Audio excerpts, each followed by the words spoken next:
Welcome. You're watching Rugby with Rifle, a podcast about all things rugby and life, with your host, Danny Pabone and Rifle Scudder.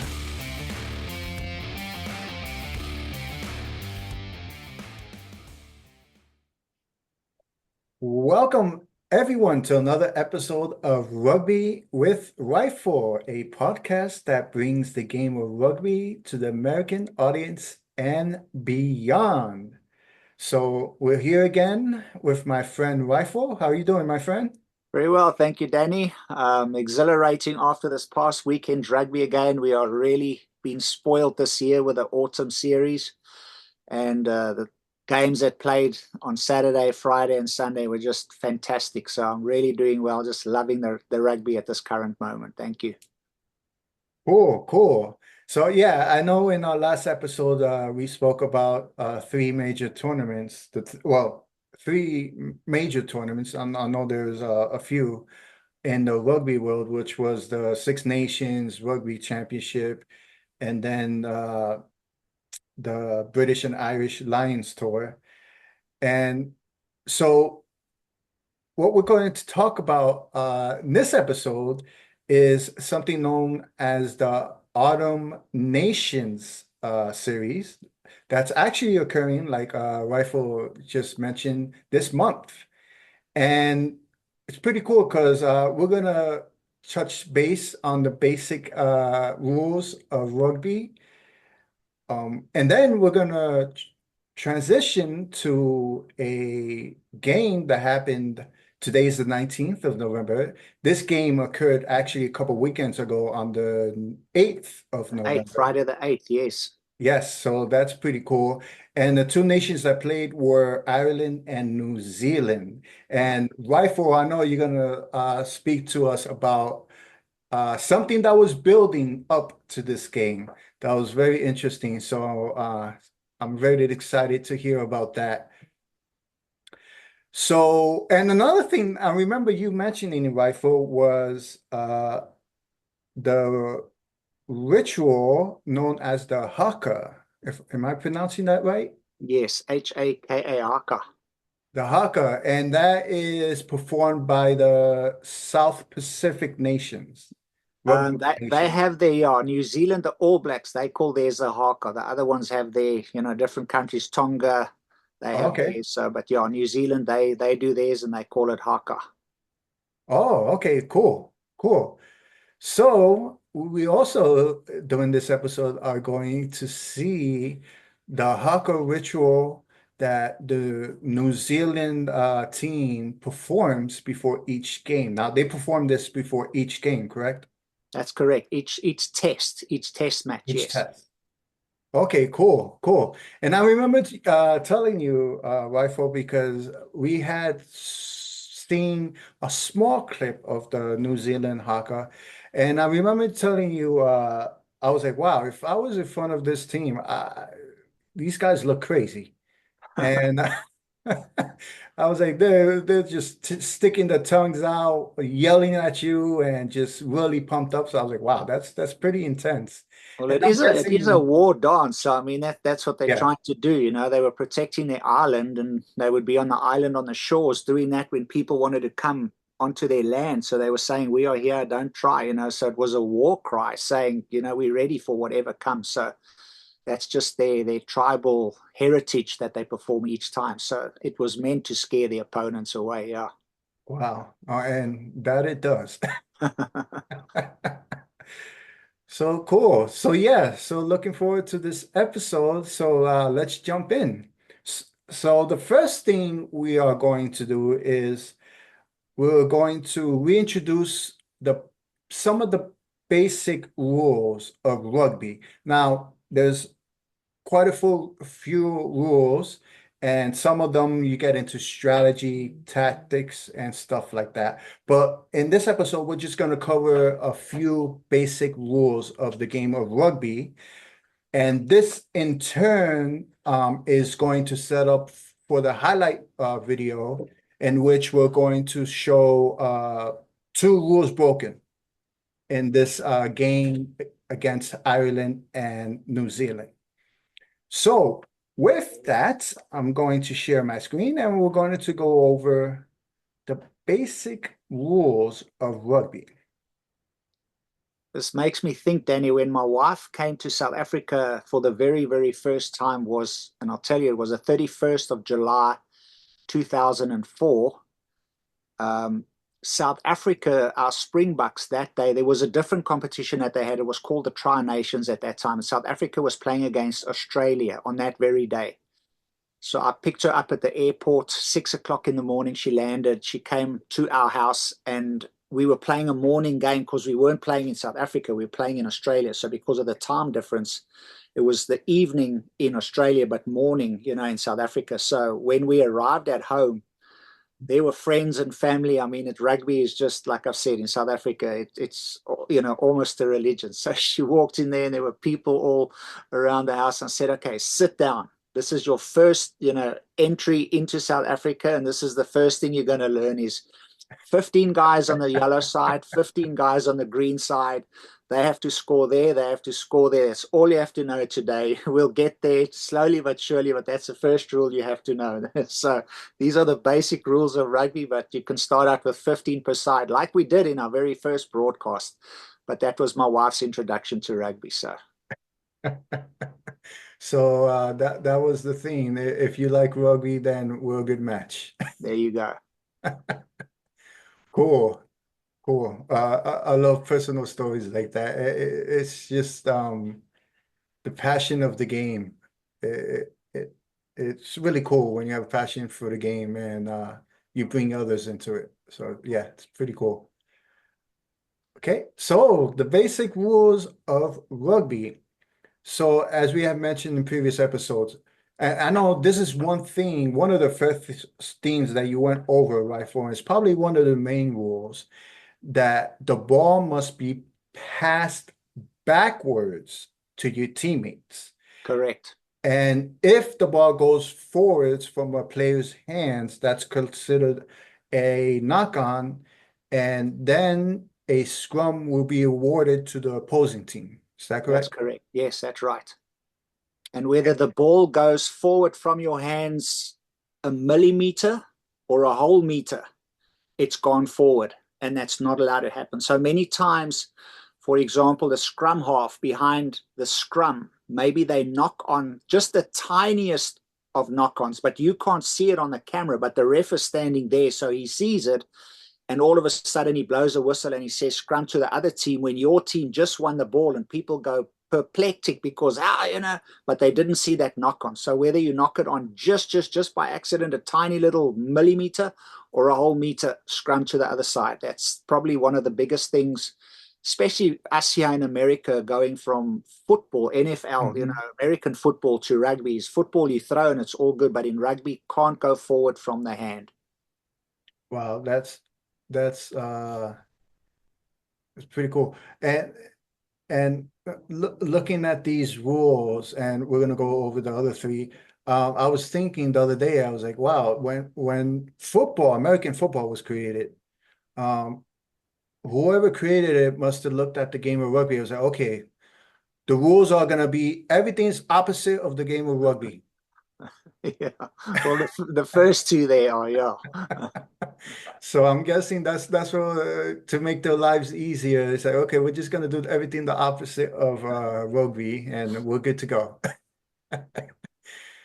So the second rule is there is no blocking allowed in rugby. So if a player has the ball and is running, your teammates are not allowed to block for you.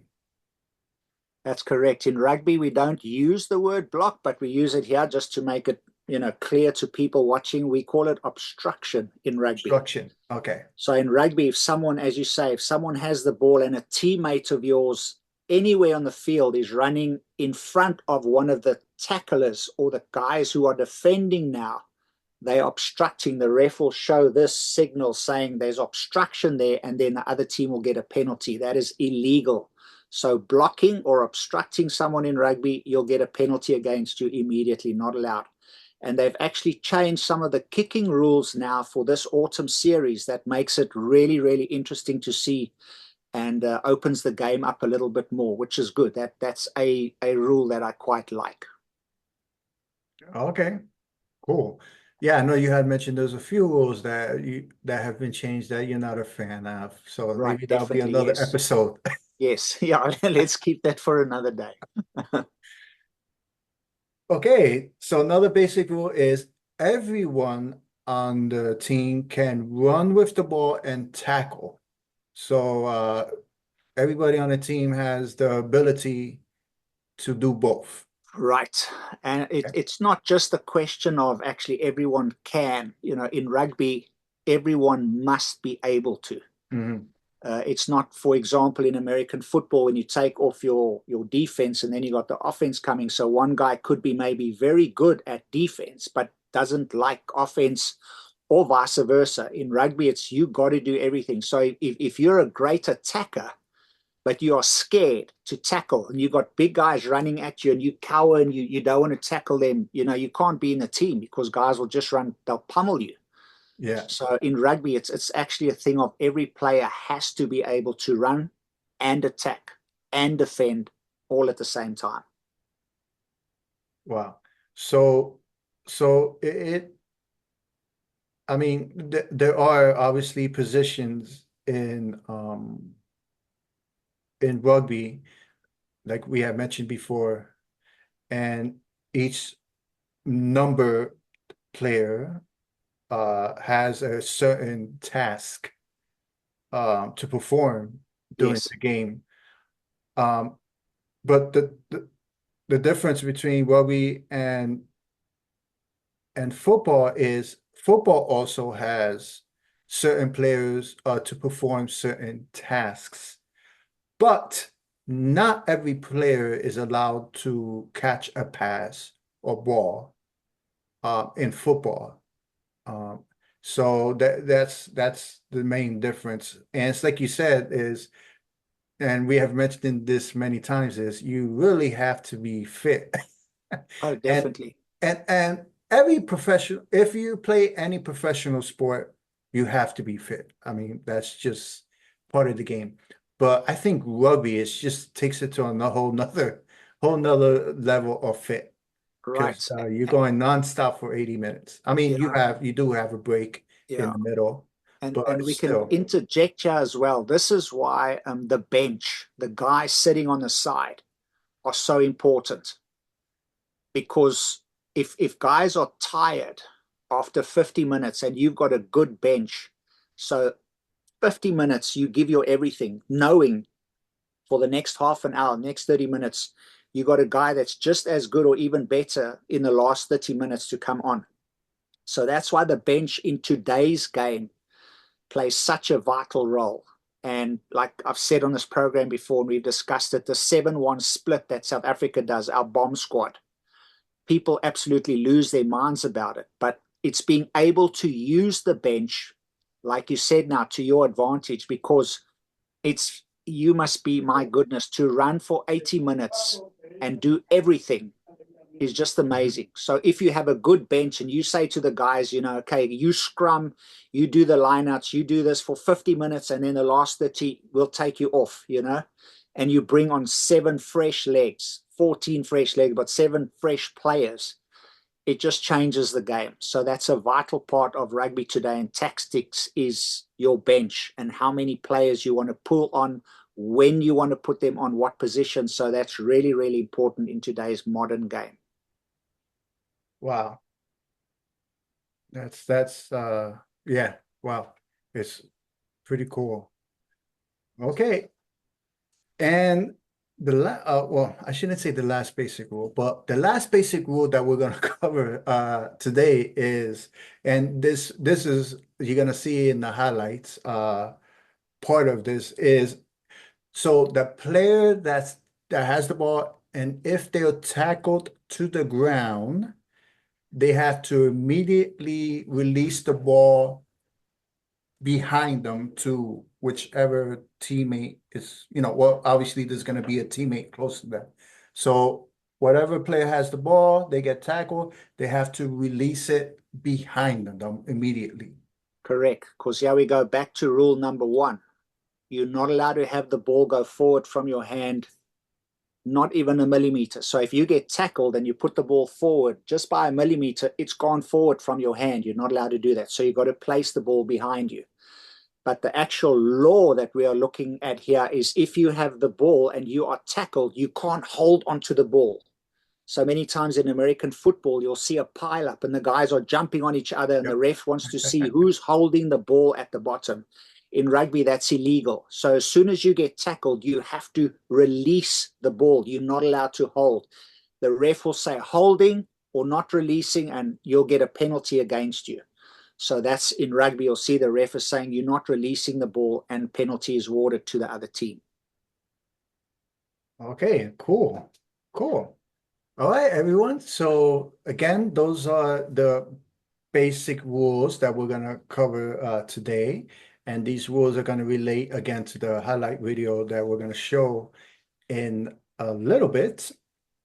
But before we do that, we are going to watch the Haka video that New Zealand performed during the game against Ireland. Now, I remember you mentioning, Rifle, that there was sort of a build-up to this game. So there's some history to this game. Most definitely, Danny, yes. The history of this specific, I will call it a grudge match, actually started at last year's Rugby World Cup. Now, just a bit of history. Ireland have never, ever gone past a quarterfinals in the Rugby World Cup. So people in the rugby world call it the Irish curse, because they have had brilliant teams. And I don't think that they've ever had a better team than the Irish team that played in the World Cup last year. And they were coming off of a high when they entered the World Cup because, as you know, we've discussed the Six Nations. Ireland won the Six Nations competition. I think I may even say they had a grand slam, meaning they didn't even lose one game. So they came off the Six Nations on a high. They won everything there. And that's wonderful preparation, knowing that you beat some of the best teams in the world and now you're going to the World Cup. So your team is solidified, you are strong and you're ready. So when they reached the World Cup, a lot of people were saying that Ireland could win their first Rugby World Cup. And people were expecting them to do very, very well, myself included. They were phenomenal. At that stage, I think they tied the record of most international tests won by one team in a row, so without losing. Wow. It was either 19 or 20 games that they didn't lose as the Irish national side. They're just amazing. And then to make things even worse, if I can put it that way, New Zealand, who people expect always to go through to the finals. They're just an amazing country, amazing team, the All Blacks. You know, everyone fears them and respects them. They're that good. They were not doing that well. And last year in the series that we're watching now, the autumn series, they lost a couple of games, were not doing well. And then their first game, playing in the World Cup, they had to play against Ireland in the quarterfinals. Wow. So they went through and they got through the group stages, and Ireland cruised through the group stages. And then people believed, and myself, I was one of them, believed that this year was Ireland's year. They are going to go definitely past the quarterfinals. They are going to thump the All Blacks. And lo and behold, the Irish curse, whatever you want to call it, poked its ugly head out that day again, and New Zealand rose to the level of just, my goodness, they were amazing. And they beat Ireland on the day. Wow. I believe the last 5 minutes, Ireland had, they put about 20 plays together, phases we call it, just one ball after the next ball after the next, but they just could not get over. So New Zealand lost. And then talking about the big build-up because of this, what happened then is the cameras, obviously you can't hear, but you can see what's happening on the field. Something happened between the Irish captain, Johnny Sexton. He was going to retire after the World Cup, whether Ireland win or lose. It was his last, big bang for the Irish team. He played so many teams. He holds so many records. I mean, he's just a phenomenal player. And he was going to retire. But a lot of people thought he was going to retire on a high. Ireland are going to win the World Cup. And then after the game, when they lost to New Zealand has a young centre, Rieko Ioane. And he came and he walked up to Johnny Sexton and he said something. And you can see the cameras and Johnny Sexton, his face got very angry and he went after him. So you can see, you can't hear what is being said, but Johnny Sexton is pursuing this Rieko Ioane. And later, lo and behold, Johnny Sexton published an autobiography. And in this book, he reveals and he says what was said on that day. His book is called Obsessed. It's an autobiography by Johnny Sexton. And in the book, he says Rieko Ioane said things like, old man. He called him an old man because he's retiring, go back 10 meters because there was a penalty. Get back, old man. And then when the game was over, Rieko Ioane called him a see you next Tuesday. You can take abbreviation for that. He called him a see you next Tuesday. And, just so he was very angry. And that's where all of this started.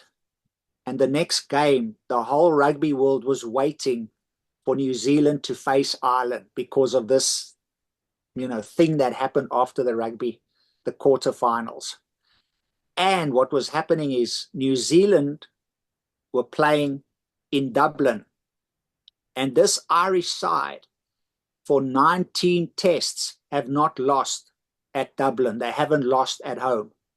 So this was going to be their 20th, a record for them, 20th win on the trot at home in Dublin, in Ireland. And we'll see what happens. I won't give it away here. But people were saying when New Zealand get to Ireland, man, it's going to be, a grudge, a rematch because of what happened after the Rugby World Cup. So all of that to say, we were waiting for a year for this game to happen. And we could not, last any longer. It was so tense just waiting for these two brilliant rugby teams to meet. And they did on the 8th, as we said. Okay. Oh, wow. Yeah, that's that being called that. We definitely want you to get some type of revenge game day. Yeah. All right, everyone. So this is the actual Haka ritual performance that New Zealand made before the game. So right, and let me just put this in here there too. You can see New Zealand, they're in the huddle, and Ireland are standing just behind the 10-meter line. And what New Zealand did here is, I mean, they really came at Ireland. They were saying, we're not scared, we're not holding back. This guy, the youngster who said to Johnny Sexton, old man, and called him a see you next Tuesday, he is leading the Haka. So it's not always the same guy that leads. So you'll see the players all go down on their knees and they do certain actions. And there's one player that is standing and he leads the players into the Haka. New Zealand said, okay, we are up for this challenge. We're going to take Rieko Ioane, who said all these things to your captain and your leader, and we're going to make him lead this team. So that's even more of a build-up. We didn't know who was going to lead the Haka, and people were thinking, is New Zealand, are they going to actually do this? And they went ahead and they did it. They put Rieko Ioane there. So that just, added to the feel of this fire. wow. So yeah. So yeah. As Rifle mentioned, you're gonna see the guy who started this whole build-up lead it. So everybody enjoy.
forward. And there you go, everybody. That is the Haka. Now, I know if everybody noticed those three gentlemen in the middle that they had focused on in the middle of the video of the Haka here, you had told me they're native New Zealanders, but now they play for the Irish. They are, yes. So a lot of countries have people that have moved and played elsewhere. I believe there were 3 countries in the Rugby World Cup last year. Georgia is one of them. South Africa is the other one, that do not have any players from any other country except natives playing in their country. So Wow. the Springboks in Georgia, I think there's 3, but they didn't have anyone else. Southwest Africa, the other one, that didn't have other players playing from different countries or different nations in their team. So just interestingly, in the Irish team, those 3 gentlemen that you were showing there in the middle, they are from New Zealand. But then you have players from other countries as well also playing in the Irish side as well. So they're not just 100% people born and raised in Ireland, but those 3 definitely New Zealanders and now playing and facing their fellow countrymen in this game. Yeah, so Cool. Wow, that's they take their rugby serious. And for us Americans, that's Georgia the country, not Georgia the state. yes, most definitely. Yes, just want to make that clear. Unless Georgia succeeded for the United States that I don't know of, but yeah, that's another question. Okay, cool. So yeah, that's pretty cool. I've watched the Haka, well, New Zealand perform the Haka on various occasions through clips that you've sent and everything. So it's pretty interesting to hear the history of the build up to this game. So now we are going to show everyone 2 specific plays that occurred during this game. And these 2 plays that occurred, penalties were now penalties. How would you say? Because I know in football, a penalty was committed, but in rugby, I know you had mentioned before, a penalty was awarded to the opposing team. Right, yeah. So when you make a mistake, the other team gets awarded. They get the penalty, yes. Okay. So again, another thing that's backwards between North American football and rugby. So, okay. So penalties were awarded in these 2 plays. And once we show this video, everyone, Rifle will explain the 2 penalties that occurred in these plays. So let's just go to the highlights. And here we go. So I'm just gonna play the highlight video, and then I'm gonna stop it at a certain point, and then Rifle is gonna explain what just occurred in the play. So here we go. Doris sets it up.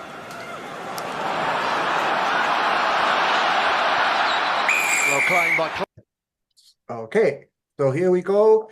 So I remember you mentioning, Rifle, that when a referee raises his hand up straight, that is to indicate that a penalty was committed.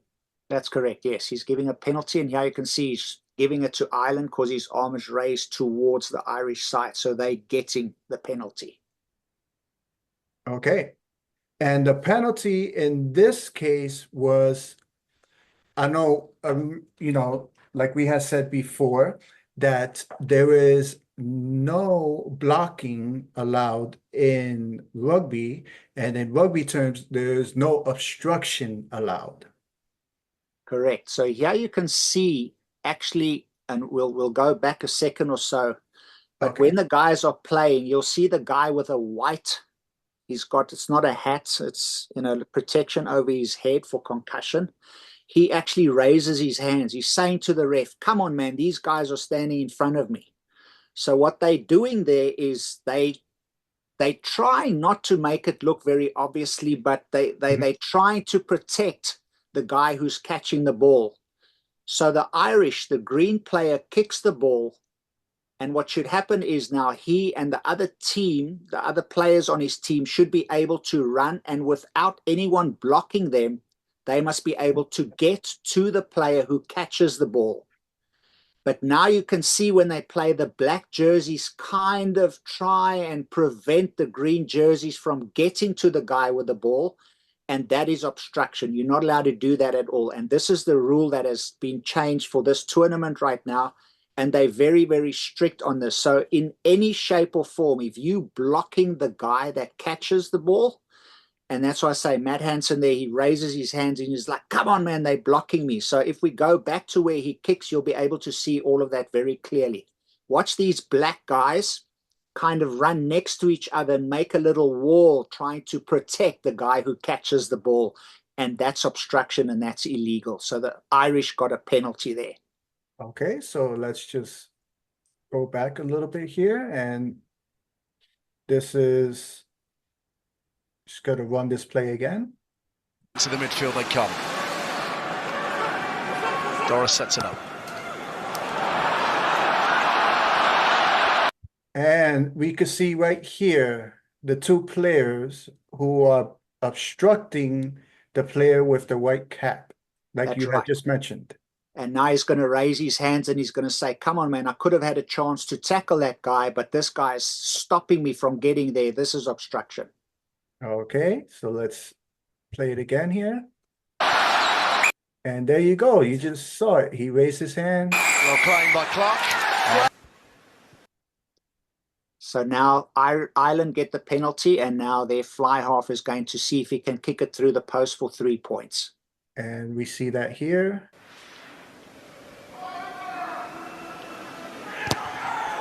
Arrow straight. And then I continue to say this is the kicking is just amazing. And I know you have mentioned on a few occasions that kicking in the game of rugby is so crucial. And it could come down to one kick, one mistake that could lose you the game. That is absolutely so true, Danny. And the top teams in the world now, and we've said it before, I'm repeating myself here, are so good. And anyone on any day could win and beat any team. And even last year in the Rugby World Cup final, the quarterfinal, the semis, and the final were all won by one single point. And if the other teams had a kicker, if New Zealand had a kicker that could kick all their kicks, they would have won the World Cup. But kicking has become, it's always been important. But as I said, with the bench coming off now, your kicker has to be one that can, ice in his veins. When it comes down to it, you really, really need a guy that can put over the kicks under pressure, like this kick over here, to go ahead 3-0 against New Zealand at home, and he just slots it. So kicking is vitally important. And lots of games these days, because all the teams are so good, there's a margin of 3 points, and that's because of a kick. Yeah, I was watching in fascination, I guess you could say, with the fly half of New Zealand. They call him DMAC. I think you had told me. Correct, Joyce. His name is Damien McKenzie, but just for short in the rugby world, we refer to him as DMAC. And everybody, if you have time, if you could look this game up on YouTube and watch the highlights of this game, DMAC, I mean, when he kicks the ball, it's just like all you hear is like and the ball just rocket right through the uprights, and it's amazing thing to watch, like the skill that takes and the strength to kick a ball that far and that hard. It's just amazing to watch. Yeah. Cool. So now we're gonna fast forward a little bit to another play during this game. So again, I'm just going to play the video of the play, and then Rifle will go over what occurred during this play. Just while you're going there, Danny, while this game was on, I'm from South Africa, but we all not in South Africa anymore. We're different places around the world, and my one cousin is Irish now. He lives in Ireland, so Okay. I phoned him, wanting to find out if he's watching, and he was actually at the game. So he answered his phone and sent a picture of him sitting in the stands watching the game. So I couldn't really hear very well, but yeah, he was actually there. So there we were watching the same game, but he was actually live in Dublin. So he had a very, very much better seat than I did. Wow. And I'm sure he was there to watch history with the 20th win, but the New Yes, Zealand that's what was they were like, expecting. Yeah. not on our watch. Yeah, not today. Wow, I can imagine him the heartbreak for him Yeah. during this game. Cool. Okay, here we go.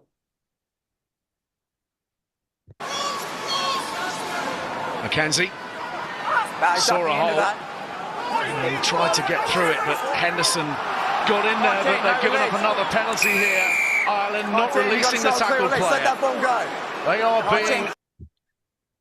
Okay, so now in this play, everyone, as we had mentioned before, when a player is tackled, the player who has the ball is tackled, they have to immediately release the ball backwards to one of their teammates. However, so in this case, New Zealand player had the ball, was tackled. However, he wasn't able to release the ball backwards because this Irish player that's showing right here on the screen right now was holding him and prohibiting him from releasing the ball backwards. And that is called, I know you had mentioned that's the defender was not releasing. Not releasing, yes. Okay. And that is a penalty. Right, because what happens is if you tackle the player, you immediately have to let him go, because then he can get back on his feet and he can rejoin the game. Mm. But what you're doing is preventing him from doing that. So this player tackled D-Mac, he held onto him, and he's not releasing him. So he can't get on his feet, go back and become a player again. He's lying on the ground trying to get out there. And now New Zealand, instead of having 15 active players, they only have 14 because you're holding onto him and not releasing the player. So when you tackle the player and he goes down, you immediately have to release to give him the opportunity to get on his feet and go behind the offside line and join the game again, where he didn't. He held onto him and didn't release. So the ref said not releasing the player, and there's a penalty against Ireland. Okay. So the defender the offensive player who has the ball that's tackled has to release the ball. And the defensive player who made the tackle has to release the player immediately as well. Correct. Both of them have to release whatever. If you're the tackler, you got to release the guy you tackled. If you're the ball carrier, you have to release the ball backwards. And if you don't, either way, the ref will say holding or not releasing, and you will get a penalty against you. Okay, cool. So let's just rewatch this play again.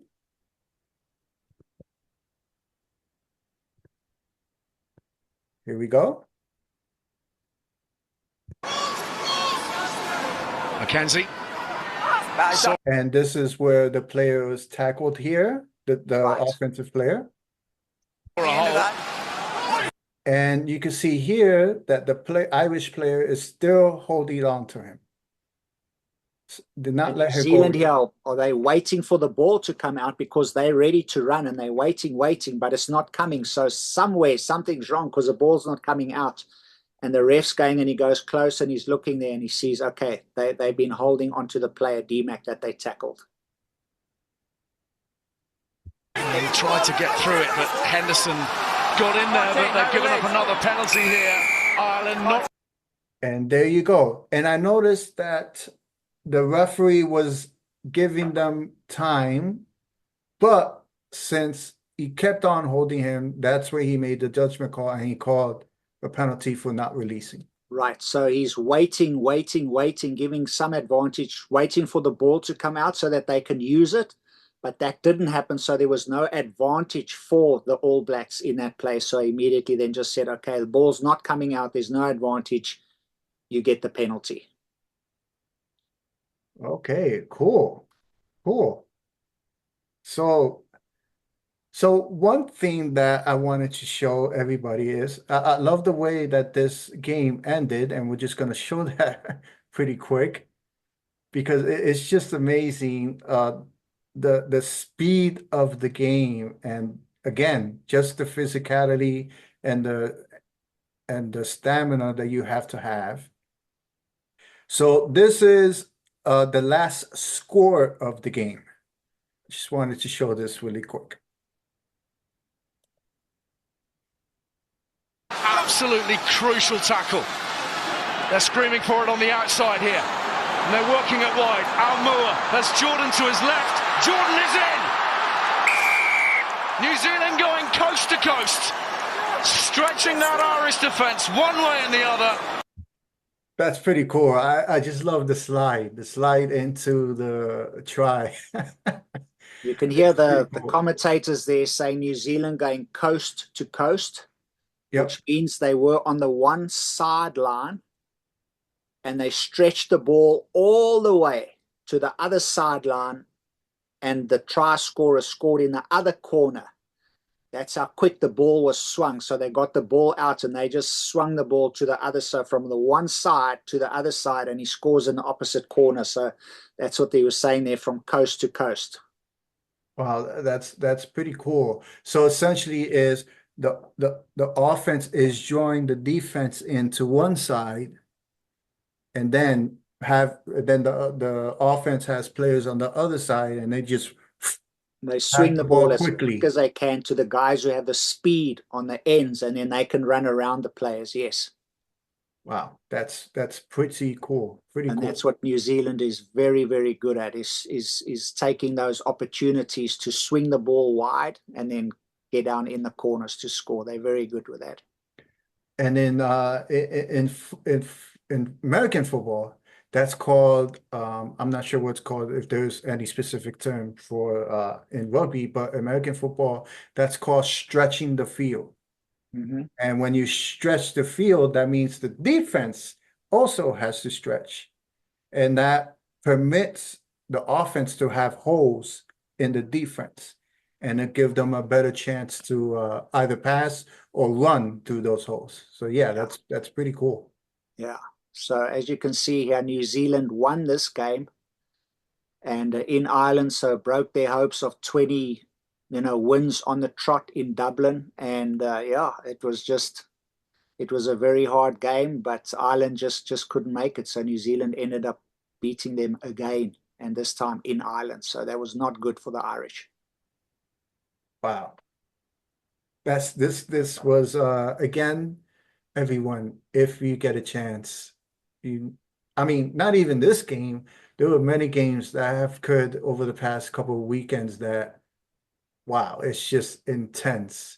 It's very unless I've noticed that unless you have, let's say, a tier 1 team playing a tier 2 team or a tier 3, I don't know if that ever happens, but unless you have a tier 1 playing a tier 2 or tier 3, there's really not that many games where you see a huge blowout by any team. Not at all. And that's what I keep on saying. The top 5 or 6 teams can play each other on any day. And on that day, the team that just grinds it out, or the team that makes, it's a silly statement to make, but the team that makes the fewest mistakes gives away the fewest penalties. Silly to say that, but that's just on the day the other team wins. So, and that's the beauty about rugby right now, is there are just so many teams that are so good, and anyone can win on the day. And that's just the beauty of the game. Cool.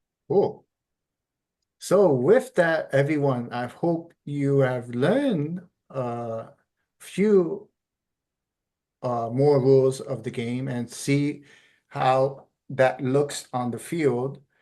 And I hope you enjoy the Haka ritual, which was pretty cool to see and to hear about the history of the build up to that game that we just saw.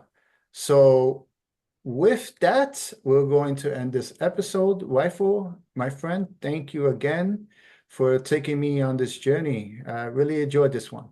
Very welcome. Yeah, I love sharing the game of rugby and just the love and passion for the game. So yeah, thanks for having me, and thanks everyone for watching. It's great. See you next time. All right, everyone. So with that, until next time, take care. Cheers. Thank you for watching this episode of Rugby with Rifle. Remember to press the like button and subscribe to the channel if you haven't yet to support this podcast.